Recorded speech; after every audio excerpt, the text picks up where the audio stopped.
Welcome to the Explainer. Today we're going to do something a little different. We are going to take just one single sentence, and I mean an expertly crafted one, and really pull it apart to see what makes it tick. It's kind of like a masterclass in how to say a whole lot with, well, very little. All right, so here it is. This is our entire source material for today's Explainer. And yeah, you're looking at that right. It's just one sentence. But believe me, as we're about to find out, this thing is absolutely packed with layers of meaning, authority, and some serious persuasion. All right, so a singular statement. Our goal here is pretty simple. We're going to break this thing down piece by piece and really see how just a handful of carefully chosen words can come together to build such a powerful, persuasive message. Okay, let's dive into the anatomy of a name.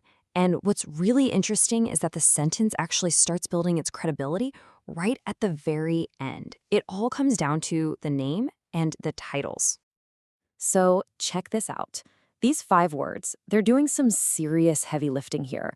They're all working together to build up this idea of expertise and trust before you even get a chance to really think about what's being offered. It all kicks off with that first word, renowned. Now, this isn't just saying he's, good or experienced. No, renowned implies something much bigger. It immediately suggests he's already got a reputation, right? That's powerful social proof. It kind of makes you feel like you might be the only one who hasn't heard of him yet. And right after that, you get the title doctor. And that is such a powerful word, isn't it? It takes all that fame and anchors it. It grounds it in this world of formal expertise, tough training, advanced education. It just adds this layer of scientific, institutional weight to the whole thing. Okay, and this is where it gets really, really clever. The name itself, it's like a perfect fusion of 2 totally different kinds of authority. You've got Astro, which points to this mystical kind of cosmic knowledge, and then you have Shastri, which is a traditional title that implies deep scholarly learning. So you get the ancient and the cosmic all rolled into one. Just brilliant. Next up, the powerful practice. So we've got our authority figure established, right? Now let's dig into the what. What's the core promise here? And again, just look at how efficient this is. The entire service, it's described in just 2 words. And you can bet that, just like with the name, each one of these words was chosen with incredible precision. So the keyword here is powerful. It's not gentle healing or subtle healing. Nope, this is a straight-up promise of effectiveness. It suggests the results are going to be significant, tangible, maybe even fast. It's setting a really high expectation of some kind of big transformation.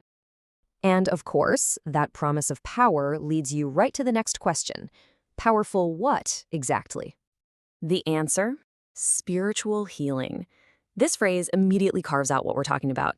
See, this isn't about physical problems in the usual sense. It's about going after those emotional, mental, and, non-physical challenges that can really impact our well-being. It's for when you're feeling that stress, that sadness, or just a deep emotional imbalance. All right, an invitation to Hawthorn. So, we have the expert, and we have the practice. But right now, it's all still a little abstract, isn't it? Well, this next part of the sentence is what brings it all down to earth. And it does this with 2 key things. First, a specific call to action, the word experience. And second, a real physical location.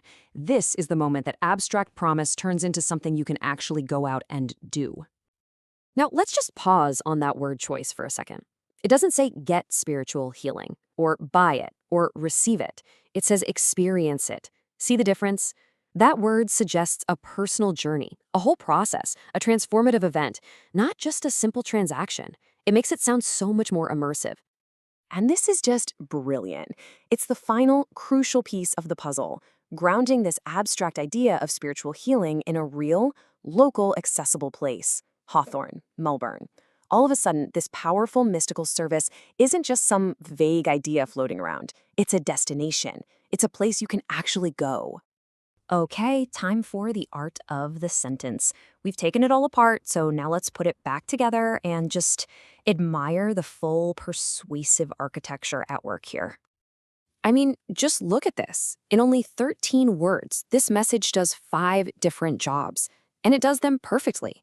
It builds authority, it defines the field, it promises a potent solution, it gives you a personal call to action, and it provides a real-world location. Every single word has a purpose. There is absolutely zero waste here. So, when we look at this sentence one last time, we can really appreciate it on a whole new level, can't we? It's not just a random string of words. It's a meticulously engineered piece of communication designed from the ground up to build trust and inspire you to act from the very first word to the very last. And that really leaves us with a final thought, doesn't it? It makes you wonder, how many other messages like this are just hidden in plain sight in the words we see and hear every single day? This one little sentence proves that if you're precise, a few words can carry a whole world of meaning. And it also shows that sometimes what you choose to leave out is every bit as powerful as what you put in.